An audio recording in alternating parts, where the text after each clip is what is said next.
जय माता दी जय श्री राम जय हनुमान आपण मानक आम चैनल माँ की शक्ति बाबा की भक्ति को स्वागत। आज आम वीडियो माध्यम जाना लवंग कपूर द्वारा आपड़ किपर आपण समस्त समस्या दूर करेंगे। आपण मन जब अधिका राग कि मन किसी नेगेटिव जिन चिंता हो सब कि आपड़ी भूत प्रेत नेगेटिव एनर्जी द्वारा कष्ट पाँच हईराण होती तेज लवंग कपूर द्वारा यह सब जिन समाधान हो पार और यह आप किपर करेंगे केमी करेंगे केत करेंगे क्या द्वारा करेंगे ये सब विषय आज आम जाना। यदि आपड़ी भल लगे तेज लाइक शेयर सब्सक्राइब करेंगे और अन्य मानक शेयर करेंगे। भिडियो संपूर्ण देखो आप छोट छोट जिन द्वारा आप बहुत बेनिफिट पाइपर तेणु ये जिनस को संपूर्ण देखूँ और तापर निजे ही करूँ। मुझे करी मो परिवार लोकों द्वारा भी मतलब करें से बेनिफिट पाई मुझे निजे भी पाई तेज आप सब कार्य करूँ जहाँ भी कहि तेज आप सब समस्या दुख कष्ट जहाँ भी आप नेगेटिव एनर्जी द्वारा हो कौन टेंशन हो कि शरीर कौन प्रोब्लेम हो सब जिन दूर हो पार। आपण मैंने जानी जिते कौन पाइप द्वारा पानी जाए मध्य किसी गोड़ी कौन ब्लकेज हो जाए तेज से पाइप पानी पदाक आसपार ना गोटे पटे रही गोटे पटक आसपार ना तेणु ताकू आम ब्लकेज कहू। सेमती आम शरीर जो ब्लकेज हो जाए कौन नेगेटिव एनर्जी द्वारा कौन नकारात्मक शक्ति द्वारा आप शरीर ऊर्जा जापर ना पॉजिटिव एनर्जी तेणु आम ताकू मलिनता ब्लकेज कहीपर। तेणु ये जिन जब आप शरीर मलिनता ब्लकेज रही जाए तेज आपण मनर केवे भी पॉजिटिव थिंकिंग आसबनी ठाकुर पूजा करने को इच्छा हेनी कि पूजार फल किसी पाइबेनि कि आप जो जगह ब्लकेज तो जो जगह नेगेटिव एनर्जी आपको अटैक कर सब जगह आपको कष्ट लगे जंत्रणा लगे और ता द्वारा आप शरीर बहुत रोग हुए और ता द्वारा आप बहुत कष्ट पाई शारीरिक मानसिक सब आड़ कष्ट पाई। तेणु यही सब जिन को आम दूर करने लवंग कपूर साहाय्य आम कर यह आम कह कपूर विधि। तेणु ये कपूर विधि आम केतले करें जिते आप जाने आप शरीर ब्लकेज अच्छी कौन जगह जंत्रणा अच्छी क्या द्वारा कौन नेगेटिव एनर्जी आप कष्ट पाँच तेज यही कपूर विधि आप करेंगे। यही कपूर विधि करने द्वारा आप शरीर जहाँ भी नेगेटिव एनर्जी अच्छी ता सब टाणी होगी आप कपूर लवंग दे पलि आसे और धीरे धीरे आप सुस्थ बार लगती आपन को नेगेटिव एनर्जी मुक्ति पाई था। एवं यही कपूर विधि आप कौन प्रोब्लेम ना नेगेटिव एनर्जी आप किसी अफेक्ट होना आप सब जिन भल चलती तेज करें आप स्मरण शक्ति बढ़ावाई और आप पॉजिटिव एनर्जी बढ़ावाई आप कपूर विधि करेंगे। एवं आप आगू जपर ये सब जिन प्रोब्लेम फेस न करा पड़े कि कौन पॉजिटिव नेगेटिव एनर्जी आप अटैक न करें कि आप गुस्सा अधिक राग हो तो सब जिन कंट्रोल करने को आप ये सब विधि करेंगे कपूर विधि करेंगे। यही कपूर विधि करने आप किसी निर्दिष्ट समय निर्दिष्ट दिन न था कि कौन ओषा पशा बार कि कौन निर्दिष्ट तारीख कि निर्दिष्ट समय आप करेंगे नक सेमती किसी न था। यही कपूर विधि आप समस्त करेंगे लेडीज जेंट्स छोटे पिला बड़ा पिला जी भी चाहिए से कपूर विधि कर निजे परीक्षा निजू कर देखिपर आप देह कौन कौन शक्ति अच्छी कौन पॉजिटिव एनर्जी कौन नेगेटिव एनर्जी सब आप निजे ही फिल करेंगे ये करने द्वारा। एबे आमे जानिबा एई कपूर विधि आपण केमिति करिवे।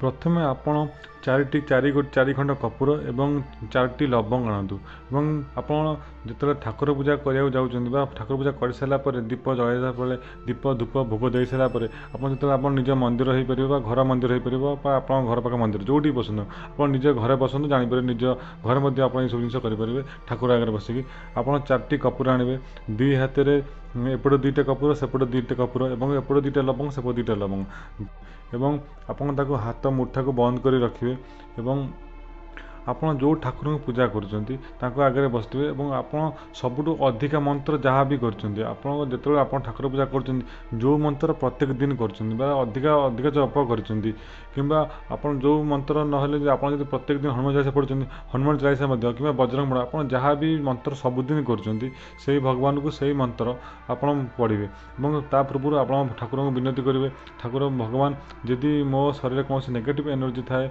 बा कौन नकारात्मक शक्ति द्वारा मो कष्ट पाऊ थाए कि मो प्रोब्लेम थाए से सब जिनस आप कपूर लवंग आपको ट्रांसफर कर दिंतु एवं मो शरीर को सुस्थ रखु बा मो कष्ट दूर करूँ।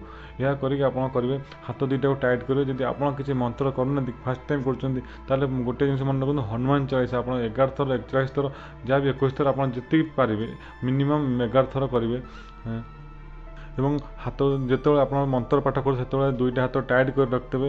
ଆପଣ ଯେତେବେଳେ କରୁଥିବେ ଆପଣଙ୍କୁ କ'ଣ ଫିଲ୍ ହେବ, ସେତେବେଳେ ଯଦି ଆପଣଙ୍କ ଶରୀରରେ କୌଣସି ନେଗେଟିଭ୍ ଏନର୍ଜି ଥିବ ବା ନେଗେଟିଭ୍ ଏନର୍ଜି ଦ୍ୱାରା କିଛି ଆପଣ କଷ୍ଟ ପାଉଥିବେ, ସେତେବେଳେ ଦେଖିବେ ଆପଣଙ୍କ ହାତ କିଛି ଜିନିଷ ଜଳିଲା ଭଳିଆ ଲାଗିବ ବା ଆପଣଙ୍କ ସେ ହାତ ଦର୍ଜ ଲାଗିବ ବା କଷ୍ଟ ଲାଗିବ। ହାତକୁ ସବୁବେଳେ ଖୋଲିଦେବା ପାଇଁ ଇଚ୍ଛା ହେବ, ହାତ ଟାଇଟ୍ ଲାଗିବ, ହାତର ବିନ୍ଧାବିନ୍ଧି ହେବ ଏବଂ ଦେଖିବେ ଦୁଇଟା ହାତ ହେଇପାରେ, ଗୋଟିଏ ହାତ ହେଇପାରେ। ଆପଣ ଯେତେବେଳେ ମନ୍ତ୍ର ପଢ଼େ ସେତେବେଳେ ଭାବୁଥିବେ ମୋ ଶରୀରରୁ ଯାହା ବି ନେଗେଟିଭ୍ ଏନର୍ଜି ଅଛି ସେଇଠି ସବୁ ଟ୍ରାନ୍ସଫର୍ ହେଇଯାଉଛି, ମନେ ମନେ ଏସବୁ ଜିନିଷ ଭାବୁଥିବେ। ତେଣୁ ସେଇ ମନ୍ତ୍ର ମନେ ମନେ ଭାବୁଥିବେ ଏବଂ ମନ୍ତ୍ର ପାଠ କରୁଥିବେ ବା ହନୁମାନ ଚାଳିଶା ପଢ଼ୁଥିବେ। ତେଣୁ ଆପଣ ଏମିତି କରୁଥିବା ଭିତରେ ଆପଣଙ୍କୁ ଏଇସବୁ ଜିନିଷ ଲାଗିବ କିମ୍ବା ଆପଣଙ୍କ ଯେଉଁ ଜାଗାରେ ସବୁ ନେଗେଟିଭ୍ ଏନର୍ଜିର ଇଫେକ୍ଟ ପଡ଼ିଥାଏ, ସେ ବେକ ହେଇପାରେ, କାନ୍ଧ ହେଇପାରେ, ପେଟ ହେଇପାରେ, ଗୋଡ଼ ହେଇପାରେ, ହାତ ହେଇପାରେ, ଯେଉଁ ଜାଗାରେ ନେଗେଟିଭ୍ ଏନର୍ଜି ଆପଣଙ୍କ ସ୍ଥାନରେ ରହିଥାଏ ସେସବୁ ଜିନିଷ ଆପଣଙ୍କୁ ଧୀରେ ଧୀରେ ପେନ୍ ହେବ। ବହୁତ କଷ୍ଟ ହେବନି କିନ୍ତୁ କିଛି ନା କିଛି ସମୟ ଟିକେ ଟିକେ ପେନ୍ ହେଉଥିବ। ଯଦି ଆପଣଙ୍କୁ ଅଧିକା କଷ୍ଟ ହେବ ଜାଣିବେ ଆପଣଙ୍କ ଦେହରେ ଅଧିକା ଏନର୍ଜି ନେଗେଟିଭ୍ ଏନର୍ଜି ରହୁଛି। ତେଣୁ ଏସବୁ ଜିନିଷ ହୁଏ। ତେଣୁ ଆପଣ ଏହାକୁ ପଢ଼ି ସାରିଲା ପରେ ଯଦି 11 ଥର ହନୁମାନ ଚାଳିଶା ପଢ଼ୁଛନ୍ତି, 11 ଥର ହନୁମାନ ଚାଳିଶା ପଢ଼ି ସାରିଲା ପରେ ଆପଣ ତାକୁ ଗୋଟେ ଦୀପରେ କିମ୍ବା ଆପଣ କୌଣସି ପାତ୍ରରେ ରଖନ୍ତୁ ଏବଂ ଠାକୁରଙ୍କ ଆଗରେ ତାକୁ ରଖିକି ଜାଳନ୍ତୁ। ଏବଂ ଯେତେବେଳେ ଜାଳୁଛନ୍ତି ସେତେବେଳେ ମଧ୍ୟ ଆପଣ ଯେଉଁ ମନ୍ତ୍ର କରୁଥିଲେ ସେଇ ଦୀପ ଆଡ଼କୁ ବା ସେଇ ନିଆଁ ଆଡ଼କୁ ଅନେଇକି, ଯେଉଁ କପୁର ଜଳୁଛନ୍ତି ତା ଆଡ଼କୁ ଅନେଇକି ସେଇ ମନ୍ତ୍ର କରନ୍ତୁ ବା ହନୁମାନ ଚାଳିଶା ପଢ଼ୁଥିବେ ଯଦି ହନୁମାନ ଚାଳିଶା ପଢ଼ି ତାକୁ ଜାଣନ୍ତୁ। ଶେଷ ହେବ ଯାକେ ଆପଣ ସେଇ ମନ୍ତ୍ର ପଢ଼ିବେ ବା ହନୁମାନ ଚାଳିଶା ପଢ଼ୁଥିବେ। ଏହିପରି ଆପଣ ମିନିମମ୍ 11 ଦିନ, ମାକ୍ସିମମ୍ ଆପଣ 21 ଦିନ କିମ୍ବା ଆପଣ ପ୍ରତିଦିନ କରିପାରନ୍ତୁ। ଯଦି ଆପଣ ଦେଖିବେ ଆଜି ଯେତିକି କଷ୍ଟ ହେଲା ତା ପରଦିନ ଦେଖିବେ କିଛି ନା କିଛି ଧୀରେ ଧୀରେ କମ୍ ହେଉଥିବ। ଏମିତି ଧୀରେ ଧୀରେ ଆପଣଙ୍କୁ ନର୍ମାଲ୍ ଫିଲ୍ ହେବ। ଏସବୁ ଜିନିଷ ଯେଉଁ ପେନ୍ ହେଉଛି ବା ଦର୍ଜ ଲାଗୁଛି ଏସବୁ ଜିନିଷ ଧୀରେ ଧୀରେ କମିଯିବ ଏବଂ ଆପଣଙ୍କ ବହୁତ ନେଗେଟିଭ୍ ଏନର୍ଜି ଯାହା ବି ଥିବ ସବୁ ଜିନିଷ ସମ୍ପୂର୍ଣ୍ଣ ଭଲ ହେଇଯିବ। ଆପଣ ନିଜେ ଫିଲ୍ କରିପାରିବେ ମୋ ଦେହ ସୁସ୍ଥ ହେବାକୁ ଯାଉଛି। ଆପଣ ମିନିମମ୍ 11 ଦିନ କରନ୍ତୁ ଏବଂ 11 ଦିନ କଲା ପରେ ଆପଣ ନିଜେ ହିଁ ଫିଲ୍ କରିପାରିବେ ଏ ଦେହର କ'ଣ ମୁଁ ବେନିଫିଟ୍ ପାଉଛି। ଏବଂ ଯେତେବେଳେ ଆପଣ କରୁଥିବେ ଯଦି ଆପଣଙ୍କ ହାତ ଦର୍ଜ ଲାଗିଲା, କଷ୍ଟ ହେଲା, ଆପଣ କେବେ ବି ହାତ ମୁଠା ଖୋଲିବେନି। ଯେଉଁ ଯାଏଁ ମନ୍ତ୍ର ସରିନି ବା ଯେତିକି ସମୟ ଆପଣ ମନ୍ତ୍ର ପଢ଼ୁଛନ୍ତି ତାକୁ ନ ସରିବା ଯାଏଁ କେବେ ବି ହାତ ମୁଠା ଖୋଲିବେନି।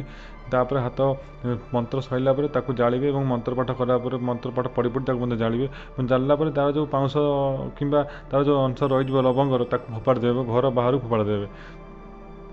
ଏହିପରି କରନ୍ତୁ। ଏହାପରେ ଦେଖିବେ ଯେଉଁ ଦିନ କରେ ତା ପର ଦିନଠୁ ଆପଣଙ୍କୁ ଦେଖିବେ କିଛି ନା କିଛି ପଜିଟିଭ୍ ଫିଲ୍ ହେବ, କିଛି ରିଲାକ୍ସ ଲାଗିବ। ନହେଲେ ଆପଣ ସ୍ୱପ୍ନ ମାଧ୍ୟମରେ ମଧ୍ୟ 4-5 ଦିନ ଭିତରେ ଦେଖିପାରିବେ ଆପଣଙ୍କ ଶରୀରରୁ କେଉଁ ନେଗେଟିଭ୍ ଏନର୍ଜି ତା ସବୁ ଯାଉଛି, ଯେମିତିରେ ଜାଣିପାରିବେ। ମୁଁ ନିଜେ ଏହାକୁ କରିଛି, ମୁଁ ମଧ୍ୟ ଆମ ପରିବାର ଲୋକଙ୍କୁ ମୋ ଦ୍ୱାରା କରାଇଛି, ସେମାନେ ମଧ୍ୟ ଏସବୁ ଜିନିଷ କରିକି ବେନିଫିଟ୍ ପାଇଛନ୍ତି। ତେଣୁ ଆପଣ ନିଜେ ହିଁ କରିକି ଚେଷ୍ଟା କରନ୍ତୁ, ନିଜେ ହିଁ ଜାଣିପାରିବେ ଏବଂ କରିକି ମଧ୍ୟ କମେଣ୍ଟ କରିପାରିବେ ଏହାଦ୍ୱାରା ଆପଣ ଉପକୃତ ପାଉଛନ୍ତି କି ନା ନାହିଁ।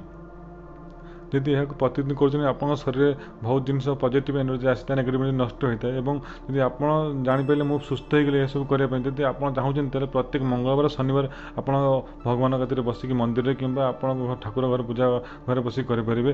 ସପ୍ତାହକୁ 2 ଥର କି ଥରେ ଆପଣ ମଧ୍ୟ କରିପାରିବେ ଆପଣ ସୁସ୍ଥ ହେଲା ପରେ। ଆପଣ ଏବଂ ସେହି ସମୟରେ ଗୋଟେ କଥା ମନେ ନାହିଁ କହିବା ପାଇଁ, ଆପଣ ଗୋଟେ ଗିଲାସରେ ପାଣି ରଖନ୍ତୁ। ଯେତେବେଳେ ହନୁମାନ ଚାଳିଶା ପଢ଼ୁଛନ୍ତି 11 ଥର କିମ୍ବା 21 ଥର ପଢ଼ିବେ, ଥରେ ପଢ଼ିଲା ପରେ ସେ ପାଣିକି ଫୁଙ୍କିବେ ଏବଂ ପୁଣି ଆଉଥରେ ପଡ଼ିଲା ପରେ ପୁଣି ଆଉଥରେ ଫୁଙ୍କିବେ। ଏହାକୁ 11 ଥର ପର୍ଯ୍ୟନ୍ତ ଫୁଙ୍କି ଦେଇକି ରଖିଥିବେ।